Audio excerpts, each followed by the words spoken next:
Hi friend, welcome back to my channel. ನೀವೆಲ್ಲ ಚೆನ್ನಾಗಿದ್ದೀರಾ ಅಂತ ಅಂದ್ಕೊಂಡಿದ್ದೀನಿ ಫ್ರೆಂಡ್. ನಾವು ಚೆನ್ನಾಗಿದ್ದೀವಿ. ಇವತ್ತು ಬಂದ್ಬಿಟ್ಟು ಬ್ರೇಕ್ಫಾಸ್ಟು ಅನಿಲ್ ಶಾವಿಗೆದು ಉಪ್ಪಿಟ್ಟು ಮಾಡೋಣ ಅಂದ್ಬಿಟ್ಟು ಅನಿಲ್ ಶಾವಿಗೆ ಉಪ್ಪಿಟ್ಟು ಮಾಡ್ತಾಯಿದ್ದೀನಿ. ಇದು ಸುಮಾರು ಜನ ಹೇಳ್ತಾರೆ ಮೆತ್ತಗಾಗ್ಬಿಡುತ್ತೆ, ಹಾಗಾಗುತ್ತೆ, ಒಂಥರ ಅಂಟಂಟು ಥರ ಇರುತ್ತೆ ಅಂತೆಲ್ಲ ಹೇಳ್ತಾರೆ. ನೋಡಿ, ಈ ರೀತಿ ಮಾಡಿಕೊಂಡ್ರೆ ಎಷ್ಟು ಚೆನ್ನಾಗಿರುತ್ತೆ ಗೊತ್ತಾ. ಫಸ್ಟು ನಾವು ಒಂದು ಬಾಣಲಿಲಿ ನೀರು ಇಟ್ಬಿಟ್ಟು ಅದಕ್ಕೊಂದು ಒಂದೆರಡು ಡ್ರಾಪು ಅಡುಗೆ ಎಣ್ಣೆ ಹಾಕೊಂಬಿಟ್ಟು ಕುದಿಯೋಕೆ ಇಡ್ಬೇಕು. ನೀರು ಮಳ್ತಾ ಇದ್ದಂಗೆ, ಬಿಸಿ ಆಗ್ತಾ ಇದ್ದಂಗೆ ಚೆನ್ನಾಗಿ ಅನಿಲ್ ಶಾವಿಗೆ ಹಾಕ್ಬಿಟ್ಟು ಚೆನ್ನಾಗಿ ಅದು ಸ್ವಲ್ಪ ಬಾಯ್ಲ್ ಆದಕ್ಕೆ, ಬಾಯ್ಲ್ ಅಂದರೆ ತುಂಬ ಬಾಯ್ಲ್ ಆಗಬಾರ್ದು, ಕುದಿಯೋ ನೀರಿಗೆ ಹಾಕಿರ್ತೀವಲ್ಲ, ಚೆನ್ನಾಗಿ ಅದು ಪ್ರೆಸ್ ಆದಂಗೆ ಎಲ್ಲ ಸೌಟಲ್ಲಿ ಇದು ಮಾಡಿಕೊಂಡ್ರೆ ಫುಲ್ಲು ಮೆತ್ತು ಆಗುತ್ತೆ. ಒಂದು 5 ನಿಮಿಷ ಬಿಟ್ಬಿಟ್ಟು ಅದನ್ನು ನಾವು ತಣ್ಣೀರಲ್ಲಿ ಬಸ್ಕೊಂಡು ತಣ್ಣೀರನ್ನ ಬಿಟ್ಕೊಂಬಿಡ್ಬೇಕು. ಆವಾಗ ಶಾವಿಗೆ ಬಂದ್ಬಿಟ್ಟು ಚೆನ್ನಾಗಿ ಹರಳ್ಕೊಳ್ಳುತ್ತೆ, ಹೂವು ಥರ ನೀಟಾಗಿ ಕಡಿ ಥರ ಚೆನ್ನಾಗಾಗುತ್ತೆ. ಆವಾಗ ಸೈಡಲ್ಲಿ ಎತ್ತಿಕ್ಕೋಬೇಕು. ಆಮೇಲೆ ಇನ್ನೊಂದು ಬಾಣಲಿಲಿ ನಾವು ಎಣ್ಣೆ ಹಾಕ್ಕೊಂಬಿಟ್ಟು ಅದಕ್ಕೆ ಕಡಲೆಬೇಳೆ, ಉದ್ದಿನಬೇಳೆ, ಸಾಸಿವೆ ಎಲ್ಲ ಹಾಕ್ಕೊಂಡು, ಮನೇಲಿ ಗೋಡಂಬಿ ಇದ್ದರೆ ಗೋಡಂಬಿ ಯೂಸ್ ಮಾಡಿ, ಇಲ್ಲಾಂದರೆ ಹಾಗೇನೂ ಮಾಡ್ಬೋದು. ಗೋಡಂಬಿ ಹಾಕ್ಬಿಟ್ಟು ನೀವು ಕ್ಯಾರೆಟು ತರಕಾರಿ ಹಾಕೋಂಗಿದ್ರೆ ಹಾಕೋಬೋದು, ಇಲ್ಲಾಂದರೆ ಹಸಿ ಬಟಾಣಿ ಇದ್ದರೆ ಹಸಿ ಬಟಾಣಿ ಹಾಕೋಬೋದು. ಈರುಳ್ಳಿನ ಸ್ವಲ್ಪ ಜಾಸ್ತಿ ಹಾಕೋಬೇಕಾಗುತ್ತೆ. ಒಂದು 4 ಈರುಳ್ಳಿ ಹಾಕ್ಕೊಳ್ಳಿ. ನಾನಿಲ್ಲಿ ದೊಡ್ಡ ಪ್ಯಾಕೆಟ್ ಮಾಡ್ಕೊತಾ ಇದ್ದೀನಿ. ನೋಡಿ, ಇಲ್ಲಿ ಒಂದು 4-5 ಈರುಳ್ಳಿ ಅಷ್ಟು ಹಾಕ್ಕೊಂಡು ಗೋಡಂಬಿ, ಹಸಿಮೆಣ್ಸಿನ್ಕಾಯಿ, ಕರಿಬೇವು ಎಲ್ಲ ಹಾಕ್ಕೊತಾ ಇದ್ದೀನಿ. ಕರಿಬೇವು ಹಾಕ್ಕೊತಾ ಇದ್ದೀನಿ. ಕೆಲವರು ತರಕಾರಿನೇ ಹಾಕ್ಕೋಬೋದು. ನಾನು ಇಲ್ಲೇನು ತರಕಾರಿ ಹಾಕ್ಕೊಂಡಿಲ್ಲ, ಬರೀ ಬಟಾಣಿ ಹಾಕ್ಕೊಂಡಿದ್ದೀನಿ. ತೆಂಗಿನಕಾಯಿ ತುರಿ, ನಿಂಬೆಹಣ್ಣು ರಸ ಹಾಕ್ಕೊಂಡ್ರೆ ತುಂಬ ಚೆನ್ನಾಗಾಗುತ್ತೆ. ಇಲ್ಲಿ ನಾನು ಬಟಾಣಿನ, ಹಸಿ ಬಟಾಣಿ ಆದರೂ ಕೂಡ ನಾನು ಫಸ್ಟೇ ಇದನ್ನು ಬೇಯಿಸಿಟ್ಕೊಳ್ತೀನಿ. ಸ್ವಲ್ಪ ಚೆನ್ನಾಗಿ ಬೇಯಿಸಿಟ್ಕೊಂಡು ಏನಾಗುತ್ತೆ ಅಂದರೆ ಚೆನ್ನಾಗಿ ಬೇಗ ಅದ್ರ ಜೊತೆ ಮಿಕ್ಸ್ ಆಗುತ್ತೆ, ಇಲ್ಲಾಂದರೆ ತುಂಬ ಹೊತ್ತು ಹಿಡಿಯುತ್ತೆ. ಅದಕ್ಕೆ ಬೇಗ ಆಗಲಿ ಅನ್ನೋಕ್ಕೆ ಕಾರಣಕ್ಕೆ ಇದು ಬ್ರೇಕ್ಫಾಸ್ಟ್ ರೆಸಿಪಿ ಫ್ರೆಂಡ್. ಇದು ಮಕ್ಳಿಗಂತೂ ತುಂಬ ಇಷ್ಟಪಟ್ಟು ತಿಂತಾರೆ, ಮತ್ತು ಬೇಗಕ್ಕೂ ಖಾಲಿ ಆಗುತ್ತೆ. ಮಕ್ಳು ಇವಾಗ ಒಂದೊಂದು ಡಬ್ಬಿ ಹಾಕ್ದಾಗ ತಿನ್ಕೊಂಬರಲ್ಲ, ಹಂಗೆ ವಾಪಸ್ ತರ್ತಾರೆ.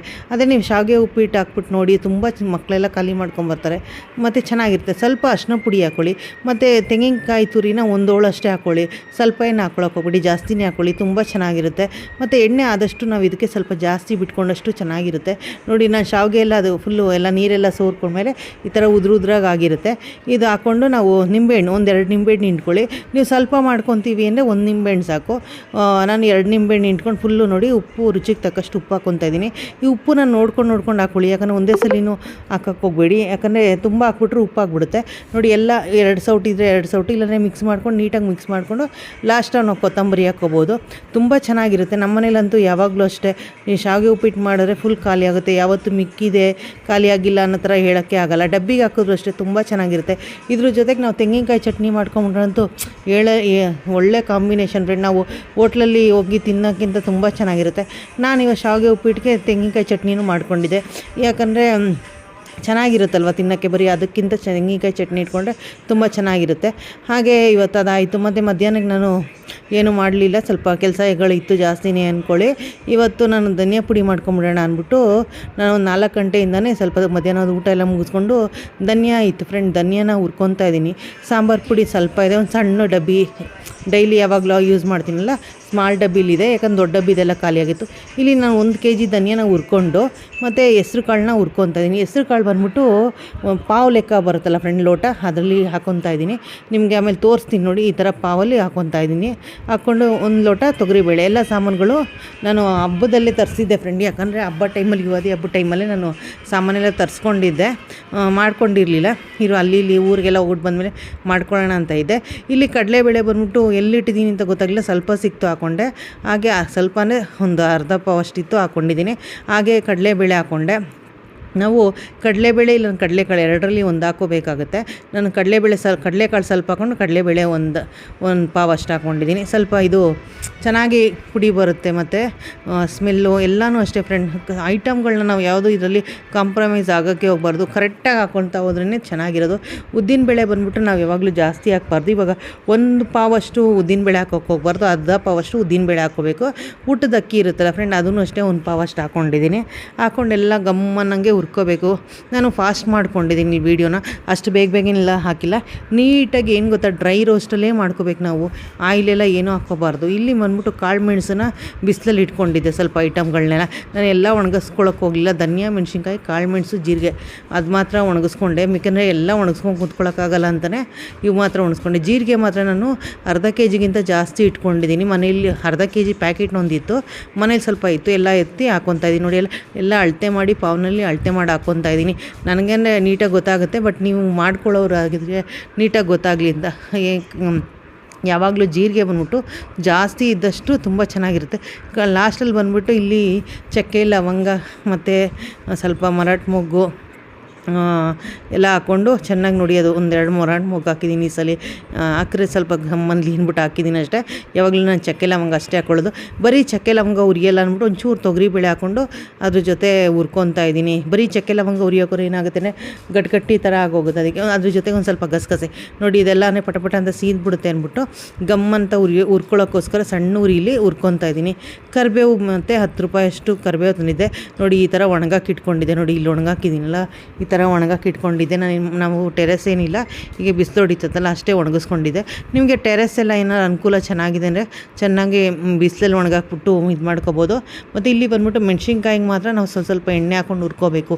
ಎಣ್ಣೆ ಹಾಕ್ಕೊಂಡು ಹುರ್ಕೊಳ್ಳೋದು ಯಾಕಪ್ಪ ಅಂದರೆ ಪುಡಿ ಬಂದ್ಬಿಟ್ಟು ಘಾಟ್ ಆಗಬಾರ್ದು ಮತ್ತು ಉರಿಯೋರಿಗೆ ಒಂಥರ ಯಾಕಂದರೆ ಉರಿತಾ ಇದ್ದರೆ ಮೆಣಸಿನ್ಕಾಯಿ ಕೆಮ್ಮು ಬರುತ್ತಲ್ಲ, ಅದಕ್ಕೆ ಘಾಟ್ ಆಗಬಾರ್ದು ಅಂದ್ಬಿಟ್ಟು ಹುರ್ಕೊಳ್ಳೋದು. ನೋಡಿ ಇಲ್ಲಿ ಬ್ಯಾಡಿಗೆ ಮೆಣಸಿನ್ಕಾಯಿ ಇಟ್ಕೊಂಡಿದ್ದೀನಿ. ಅದನ್ನು ಅಷ್ಟೇ ನಾನು 1 kg ತರಿಸ್ಕೊಂಡಿದ್ದೀನಿ. 1 kg ನಾವು ಫುಲ್ಲು 1 kg ಹಾಕ್ಕೊಳ್ಳಲ್ಲ, ಸ್ವಲ್ಪ ಎತ್ತಿಟ್ಕೊಂಡು ಅದಕ್ಕೆ ಚಿಲ್ಲಿ ಪೌಡ್ರ್ ಮಾಡ್ಕೊತೀನಿ ನೋಡಿ. ಇಲ್ಲೆಲ್ಲ ಹುರಿದು ಹಾಕ್ಕೊಂಡು ಕರಿಬೇವೆಲ್ಲ ಹಾಕ್ಕೊಂಡಿದ್ದೀನಿ. ಇಲ್ಲಿ ಬಂದ್ಬಿಟ್ಟು ಬರೀ ಚಿಲ್ಲಿ ಪೌಡ್ರು ಮಾಡ್ಕೊಂಡಿದ್ದೀನಿ ಮತ್ತು ಧನಿಯಾ ಪೌಡ್ರು ಮಾಡ್ಕೊಂಡಿದ್ದೀನಿ. ನಂದು ಹಳೆ ವೀಡಿಯೋಗಳಲ್ಲಿ ಫುಲ್ಲು ನಿಮಗೆ ಸಾಂಬಾರು ಪುಡಿ ರೆಸಿಪಿ ಬೇಕು ಅಂದರೆ ಅದರಲ್ಲೂ ಇದೆ, ನಾನು ಇದರಲ್ಲೂ ನಿಮ್ಗೆ ತೋರಿಸ್ತಾ ಇದ್ದೀನಿ ನೋಡಿ. ಇಲ್ಲಿ ಮಾಡಿಕೊಂಡು ಹಿಂಗೆ ಸ್ವಲ್ಪ ಮುದ್ದೆ ಕೋಲು ಇರುತ್ತಲ್ಲ ಅದರಲ್ಲಿ ನಾವು ಸ್ವಲ್ಪ ಈ ಥರ ಮಾಡಿ ಹಾಕ್ಕೋಬೋದು. ಇಲ್ಲ ಅಂದರೆ ಬೇರೆಯೇ ಮೆಣಸಿನ್ಕಾಯಿ ಇಟ್ಕೊಂಡೋದ್ರೆ ಇವಾಗಂತೂ ನೀಟಾಗಿ ಮೆಣಸಿನ್ಕಾಯಿಗೆ ಒಂದಕ್ಕೆ ಹಾಕ್ಬಿಟ್ಟು ಇದು ಮಾಡ್ತಾರೆ ನೋಡಿ. ನಾನೆಲ್ಲ ಹುರ್ಕೊಂಡು ರಾಗಿ ಹಿಟ್ಟಿಗೂ ಎಲ್ಲ ರಾಗಿ ಕ್ಲೀನ್ ಮಾಡ್ಕೊಳ್ಳೋಕ್ಕೆ ಎಲ್ಲ ಇಟ್ಕೊಂಡು ನನ್ನ ಮಗನ ಕರ್ಕೊಂಡು ಕಾರಲ್ಲೇ ಹೋಗ್ತಾಯಿದ್ದೀನಿ. ಇಷ್ಟು ಡಬ್ಬಗಳಿದ್ದಾವೆ ನೋಡಿ. ಈ ಥರ ಇದಕ್ಕೆ ಇದು ಏನಪ್ಪ ಅಂದರೆ ರಾಗಿ ಮಿಲ್ ಇದು. ಇಲ್ಲಿ ಇದು ನೋಡಿ ಇದರಲ್ಲಿ ಎಲ್ಲ ಹಾಕ್ಬಿಟ್ಟು ಈ ಥರ ಡಬ್ಬಿ ಇದಿದೆ ಮುಚ್ಚಿಬಿಡ್ತಾರೆ. ಮುಚ್ಚಿಬಿಟ್ಟು ಆನ್ ಮಾಡ್ತಾರೆ. ಹೆಂಗೆ ಅದು ಫುಲ್ ಪೌಡ್ರ್ ಆಗಿಬಿಡುತ್ತೆ. ಆಮೇಲೆ ತಿರ್ಗಾ ಈ ಕಡೆ ಇದಿರುತ್ತಲ್ಲ ರುಬ್ಬೋ ಮಿಷಿನು ಅದಕ್ಕೆ ಹಾಕ್ತಾರೆ ನೋಡಿ. ಎಲ್ಲ ಹಾಕ್ಕೊಂತಾರೆ. ನಾವು ಹೋದಾಗೂ ಲೇಟಾಗಿತ್ತು ಆಗಲೇ ಪಾಪ ಅವ್ರು ಹಾಕ್ಕೊಡ್ತೀನಿ ಅಂದ್ಬಿಟ್ಟು ಹಾಕ್ಕೊಡ್ತಾಯಿದ್ದಾರೆ. ಎಲ್ಲ ಸಪ್ರೇಟ್ ಅಂತ ಕೇಳ್ತಾಯಿದ್ರು ನೋಡಿ. ಇದು ಬಂದ್ಬಿಟ್ಟು ಚಿಲ್ಲಿ ಪೌಡ್ರು. ಇದು ಅಲ್ಲ ಈ ಚಿಲ್ಲಿ ಪೌಡ್ರಲ್ಲ, ಎಲ್ಲ ಪುಡಿ ಬಿಟ್ಟ ಮೇಲೆ ಲಾಸ್ಟಲ್ಲಿ ಬರುತ್ತಲ್ಲ ಅಕ್ಕಿ ಬಿಟ್ಟಾಗಿ ಬರುತ್ತಲ್ಲ ಪೌಡ್ರ್, ಅದು ಅದರಲ್ಲೇ ಒಂದು ಅರ್ಧ kg ಮೇಲೆ ಇಂಥ ಪೌಡ್ರ್ ಬಂದಿದೆ. ಅವರೇ ಪಾಪ ಸೌಟ್ ಕೊಟ್ಬಿಟ್ಟು ಅಲ್ಲಿ ಒಂದು ಪೇಪರ್ ಇತ್ತು, ಆ ಪೇಪರ್ ಮೇಲೆಲ್ಲ ಹರಡ್ಕೊಂಬಿಡಿ ಅಂತ ಅಂದರು. ಫುಲ್ಲು ಹರಡ್ಕೊಂಬಿಟ್ಟೆ. ಅವರೇ ಕೊಟ್ಟರು ಶೀಟೆಲ್ಲ.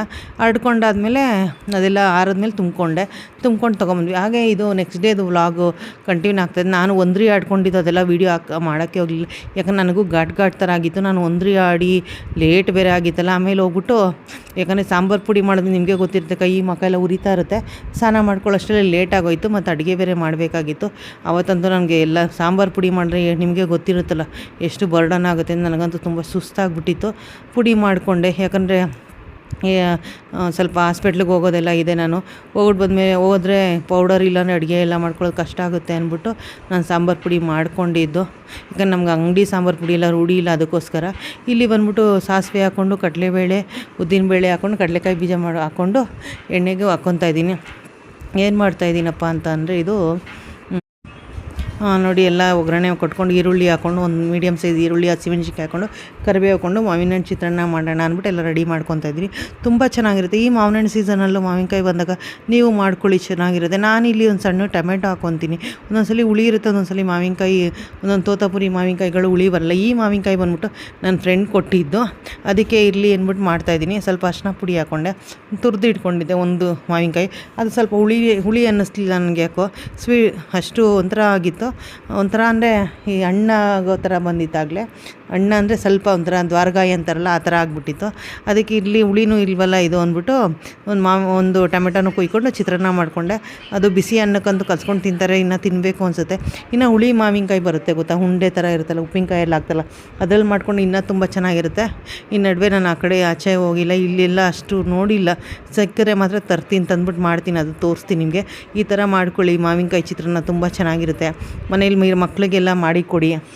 ಯಾಕೆ ಗೊತ್ತೋ, ಇನ್ನು ಕಾಲದಲ್ಲಿ ಏನೇನು ಬರುತ್ತೋ ಹಣ್ಣುಗಳು ತರಕಾರಿಗಳು ನಾವು ಅದು ತಿನ್ನೋದು ತುಂಬ ಒಳ್ಳೆಯದು ಅಂತ ಹೇಳ್ತಾರೆ.